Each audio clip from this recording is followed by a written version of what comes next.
们总问这个为什么手要竖着剪，直着剪。哎，你剪完还剩2个，干嘛？拉开，别把别拔了。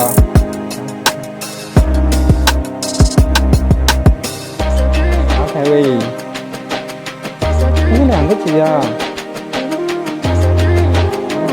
好了，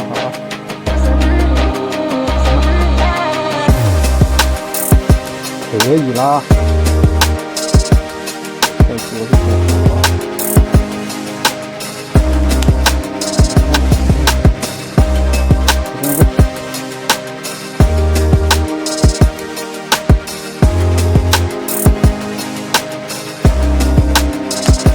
好吗？都剪完了吗？然后我们剪完指甲，要把它这个，做个颜色，把它这个看到没？喂，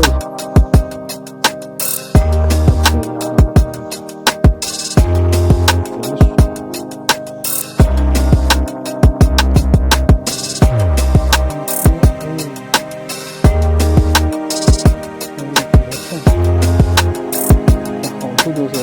让它过掉嘴，家里就不会总有一个空隙。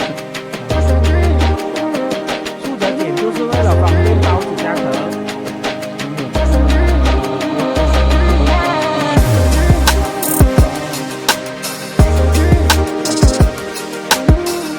然后搭上2把沙发位，这种没的，从外面这一层不要了，那你帮他弄掉。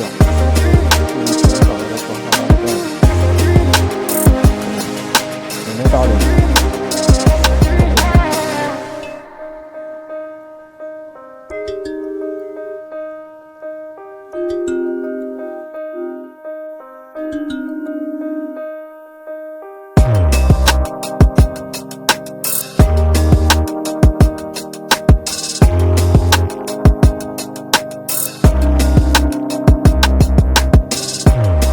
这里磨不也得磨吗？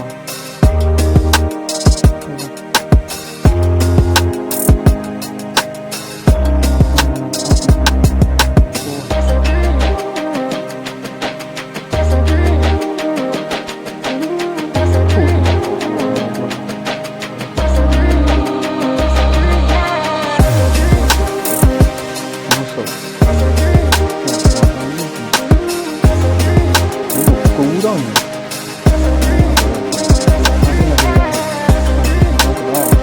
没有指甲可以拿。如果长的话，完成了，又是开心的一天，泡泡，比心，嚯，吃。